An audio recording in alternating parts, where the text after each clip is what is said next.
இங்கே பேசுகின்ற விஷயங்கள் அவருடைய காதுகளுக்கு போய் நேரடியாக சேர வேண்டும் என்ற காரணத்திற்காக சில குறிப்பிட்ட விஷயங்களை பேச நான் முயற்சி எடுக்கிறேன். 2018 ஆண்டு நடந்த சம்பவம் அனைவருக்கும் அறிந்தது. மிக கொடூரமான சம்பவம் நடந்தது. அந்த நேரத்தில்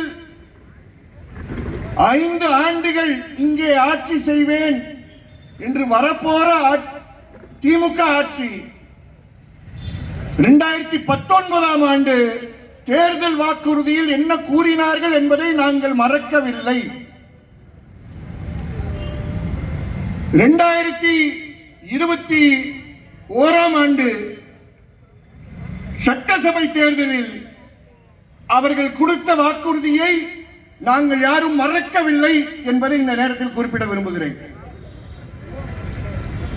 இந்த 19 21 நீங்கள் கூறியது இந்த நகரத்தில் கொலை செய்யப்பட்டிருக்கக்கூடிய அனைத்து நபர்களுக்கு கொலையாளிகள் யார் பொறுப்போ அவர்களுக்கு எதிராக குற்றவியல் நடவடிக்கை எடுப்போம் என்று நீங்கள் கூறினீர்கள். அருணா ஜெகதீசன் நீதிபதி அவர்கள் விசாரணையை 18 ஆண்டு ஆரம்பித்து 21 ஆண்டு திமுக ஆட்சி பொறுப்பேற்கக்கூடிய நேரத்தில் தன்னுடைய தற்காலிக இன்டரிம் ரிப்போர்ட்டை கொடுத்தார்கள் என்பதை நாங்கள் மறக்கவில்லை. 22 ஆண்டு முழு அறிக்கையையும் அவர் சமர்ப்பித்தார்கள். அவர் சமர்ப்பித்த அறிக்கையில் IAS அதிகாரி இந்த நகரத்தினுடைய இந்த மாவட்டத்தினுடைய ஆட்சித்தலைவருடைய பெயர் உண்டு, திரு வெங்கடேசன் அவர்கள் தென்மண்டல ஐஜியாக பணி செய்த சைலேஷ் குமார் யாதவுடைய பெயர் அதில் இருந்தது. திமுக ஆட்சி அவர் ஓய்வு பெறுவதற்கு காரணமாக இருந்தது என்ற குற்றச்சாட்டை திமுக ஆட்சி மேல் நான் வைக்க கடமைப்பட்டிருக்கிறேன்.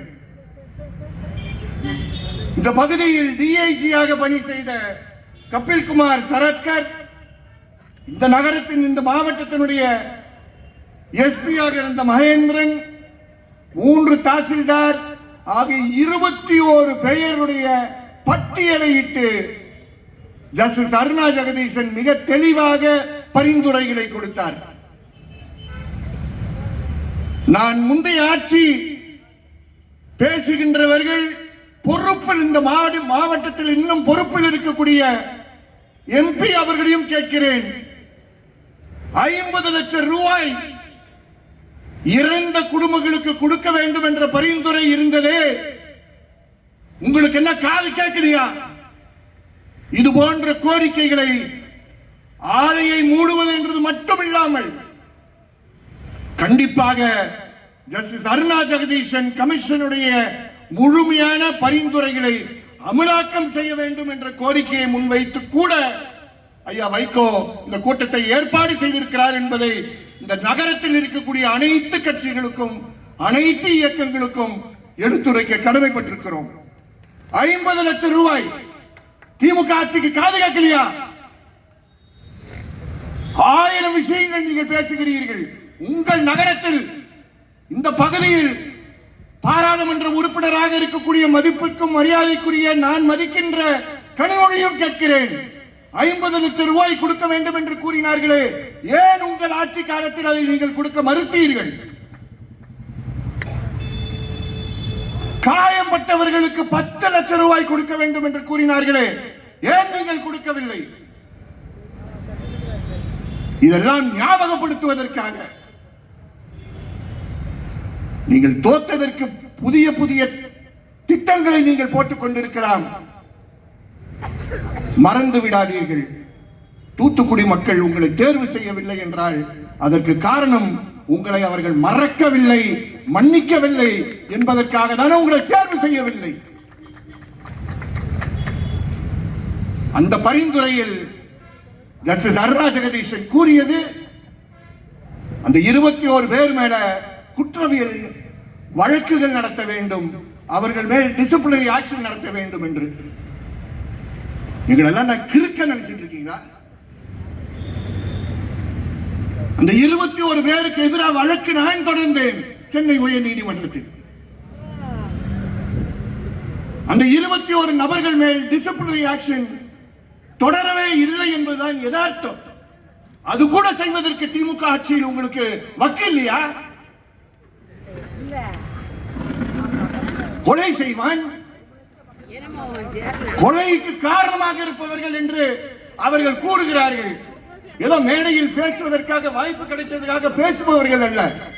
என்னுடைய நகரத்தில் எவ்வளவு தைரியம் இருந்தா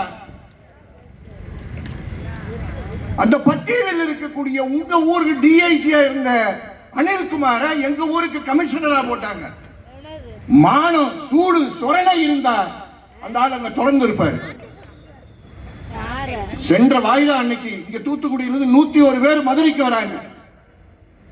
அவர்கள் வாயிலா அன்னைக்கு வெளிப்படையாக இதை பேசினேன். நாங்க நல்ல சொரண கட்டவங்களா?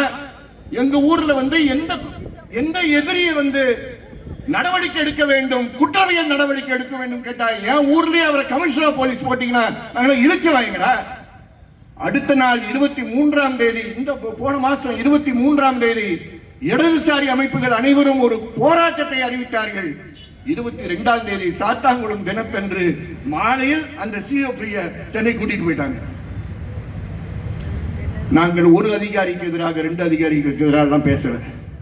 இந்த 21 பேரையும் டிசிப்ளினரி ஆக்ஷன் நடவடிக்கை எடுக்க வேண்டிய அவசியம் உங்களுக்கு இருக்கு. மாண்புமிகு முதலமைச்சர் அவர்களே, நீங்கள் சென்ற ஆண்டு ஜூலை மாதம் 14ஆம் தேதி பலருக்கு தெரியாது என்ற காரணத்தினால் பகிரங்கமாக கூற விரும்புகிறேன். உங்களுடைய அலுவலகத்தில்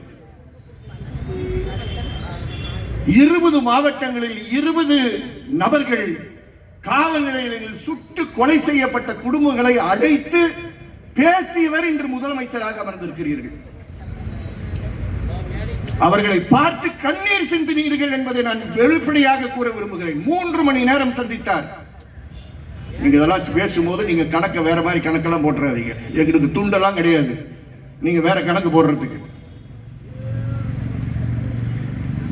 சென்ற ஆண்டு ஜூலை மாதம் 14ஆம் தேதி பனையூர் அலுவலகத்தில் 20 பேரை சந்தித்து அவர்களுடைய வேதனைகளை உள்வாங்க முடியாமல் கண்ணீர் சிந்தியவர் மாண்புமிகு முதலமைச்சர், இப்போ இருக்கக்கூடிய முதலமைச்சர் அவர்கள்.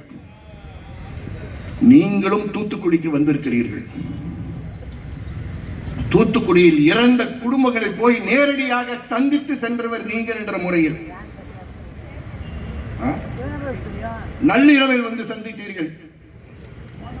அந்த முறையில் உங்களிடம் மிக பொறுப்புடன் கட்சிகளுக்கு அப்பாற்பட்டு செயல்படுகின்ற ஆனால் இயக்கங்களோடு இணைந்து இருக்கக்கூடியவர் என்ற முறையில் வேண்டி கேட்க சில விஷயங்களை முன்வைக்க கடமைப்பட்டிருக்கிறேன். ஒன்று, இந்த 21 அதிகாரிகளையும் தயவு செய்து உடனடியாக சஸ்பெண்ட் செய்தால் உங்களுடைய அரசினுடைய மதிப்பு மரியாதை உயரும் என்பதை நீங்கள் மறந்து விடாதீர்கள். ஊழலுக்கு நான் துணை போக மாட்டேன் என்றால் உங்களுக்கு பின்னே இருக்கக்கூடிய, உங்களை சுற்றி இருக்கக்கூடிய ஐஏஎஸ் அதிகாரிகள், ஐபிஎஸ் அதிகாரிகள் வெவ்வேறு நாடகங்கள் போடுவார்கள். அந்த நாடகங்களுக்கு நீங்கள் அடிமையாக கூடாது என்ற தாழ்மையான வேண்டுகோளை முன்வைக்க விரும்புகிறேன். இங்கே 16 குடும்பங்கள் இறந்தன. 16 குடும்பங்கள் இழப்புகளை நோரிகள். 14 நாலு கிடையாது 6. அந்த வன்முறையில் தொடர்ந்து நீங்கள் மே மாதம் இறுதி வரை இருந்த இறப்புகளை கணக்கீட்டு செஞ்சீர்கள். 16 பேர். உடனடியாக அவர்களுக்கு இறப்பிற்கு, கொலைகளுக்கு காரணமாக இருந்த காவல்துறை அதிகாரிகளுக்கு எதிராக அவர்களுக்கு டிசிப்ளினரி ஆக்ஷனை தொடருவேன் என்ற உத்தரவாதம் கொடுங்கள். நீங்க எத்தனை ஐபிஎஸ் ஆபீசர்ஸ், ஐஏஎஸ் ஆபீசர்ஸ் கூட்டங்கள் நடத்தினாலும் இதை நீங்கள் கேட்கவில்லை என்றால் எந்த டிஜிபியோ எந்த ஏடிஜிபியோ அந்த பட்டியலை உங்கள்கிட்ட கொண்டு காட்டவே மாட்டார்கள் என்பதை அடித்து கூற கடமைப்பட்டிருக்கிறேன். இரண்டாவதாக, சென்னை உயர் நீதிமன்றம் அதே 2018ஆம் ஆண்டு 14ஆம் தேதி ஜஸ்டிஸ் செல்வம் தலைமையில் இருந்த டிவிஷன் பெஞ்ச் இந்த நகரத்தில் நடக்கக்கூடிய வெவ்வேறு வழக்குகளை மொத்தமாக எடுத்துக்கொண்டு இந்த நகரத்தில் இருக்கக்கூடிய சிபிஎம் கட்சி சார்பாக அன்று மாவட்ட செயலாளராக இருந்த திரு அர்ஜுனன், தோழர் அர்ஜுனன் அவர்களும் அதில் ஒரு மனுதார். பலர் தொடர்ந்த வழக்குகளை விசாரித்து டைரக்ஷன்ஸ் கொடுக்கிறாங்க. அந்த டைரக்ஷன்ஸ்க்கு முன்னாடி கொடுத்த டைரக்ஷன் என்ன, சுமார் 215 வழக்குகள் 215 வழக்குகள் சும்மா போட்டிருக்கீங்க. அந்த 215 வழக்குகளையும் 4 வழக்குகளாக சிபிசிஐடிக்கு கொடுங்கள் என்று கேறினார். இறுதியாக 14ஆம் தேதி ஆகஸ்ட் மாதம் 18ஆம் ஆண்டு அவர் கொடுத்த ஆணை என்னவென்றால், இந்த 4 வழக்குகளையும் சிபிஐயிடம் ஒப்படையுங்கள், சிபிஐ ஒரு வழக்காக பதிவு செய்து அதை விசாரிக்கட்டும் என்று கூறினார். இது ஊரில் நடந்த சேதங்களை விசாரிப்பதற்கான சிபிஐ வழக்கு. ஆனால் இறப்புகள் நடந்திருக்கு, காயப்பட்டவர்கள் பலர் இருக்கிறார்கள். ஆகவே அவர்களுக்கு இந்த காயங்களை ஏற்படுவதற்கு காரணமாக இருந்தவர்களுக்கு எதிராக வழக்கு நீங்கள் தொடர வேண்டும்.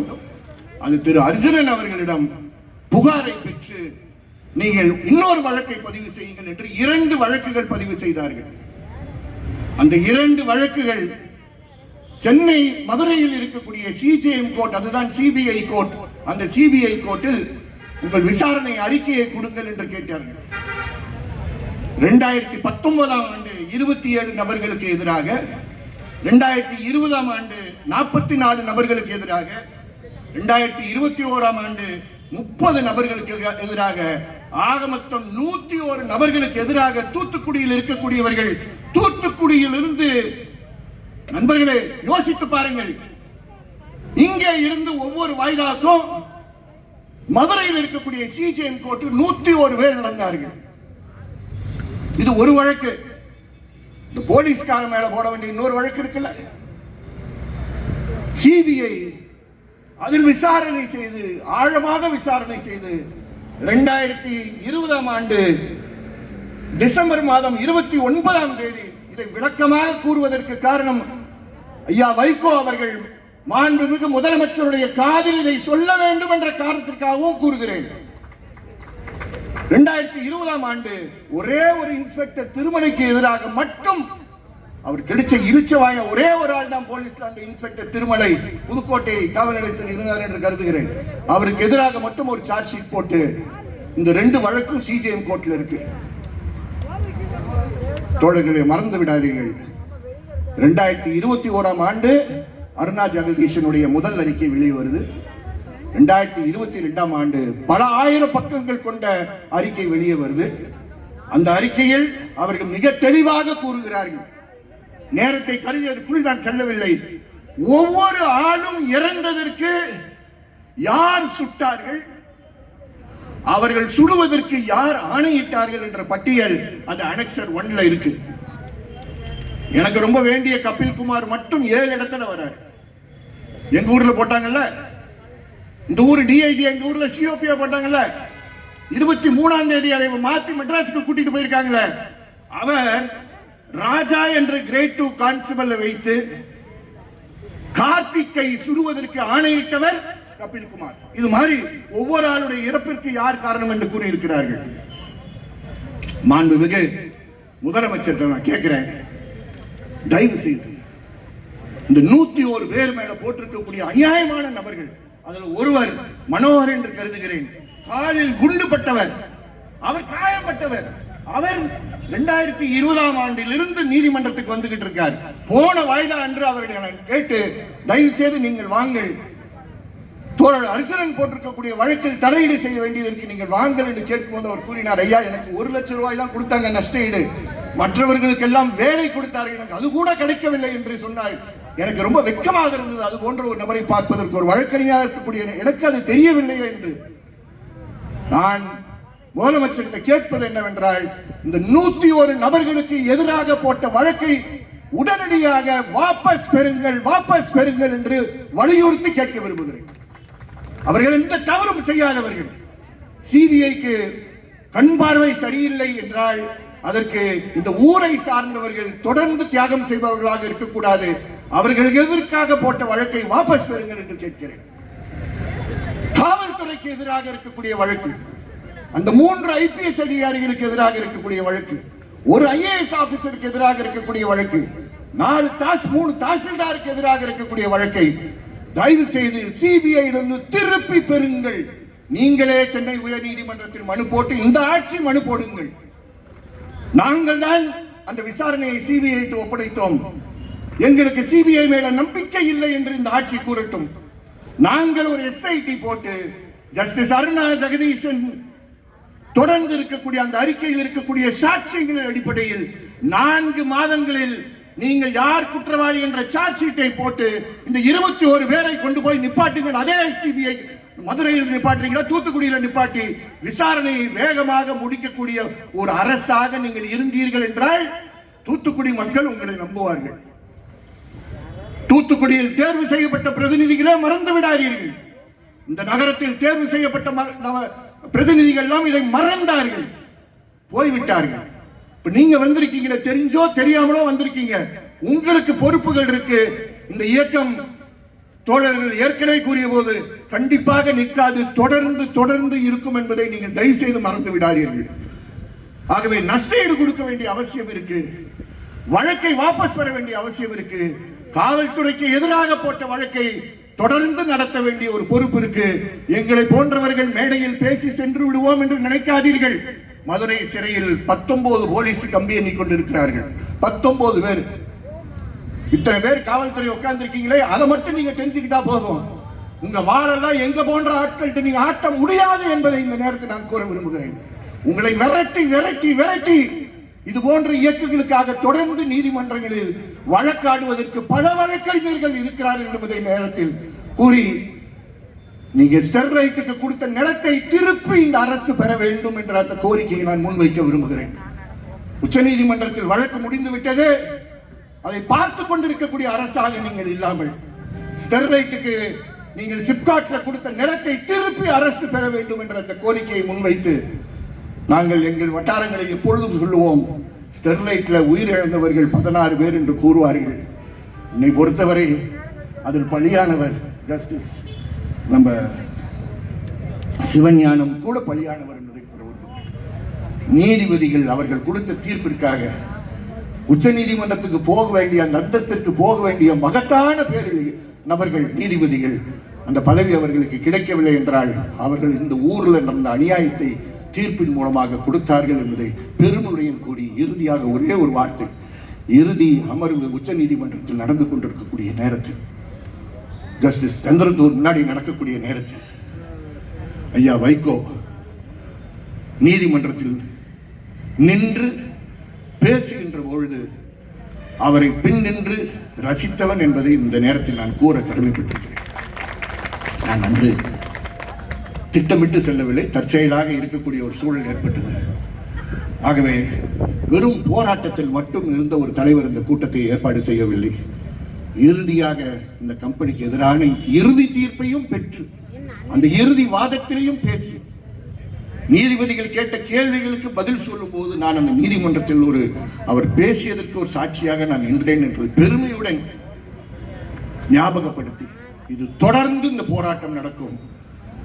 இந்த அரசு நாங்கள் முன்வைத்திருக்கக்கூடிய கோரிக்கைகளை மதிக்க மாட்டீர்கள் என்று நினைத்தால் மறக்கக்கூடிய நபர்கள் இந்த ஊரில் கிடையாது, தமிழகத்தில் கிடையாது. தொடர்ந்து நாங்கள் ஜாதிகளுக்கு அப்பாற்பட்டு, கட்சிகளுக்கு அப்பாற்பட்டு, மதங்களுக்கு அப்பாற்பட்டு ஸ்டெர்லைட்டுக்கு எதிராக அணிதிரளுவோம் என்பதை உறுதி செய்வதற்காக தான் இங்கே வந்திருக்கிறோம் என்று கூறி வாய்ப்புக்கு நன்றி கூறி, இது தொடர்ந்து கொண்டு செல்ல வேண்டிய பொறுப்பு ஐயா வைகோ அவர்களுக்கு இருக்கு. நாங்கள் அவருடன் இருக்கோம் என்பதை உறுதி செய்கிறோம். நன்றி.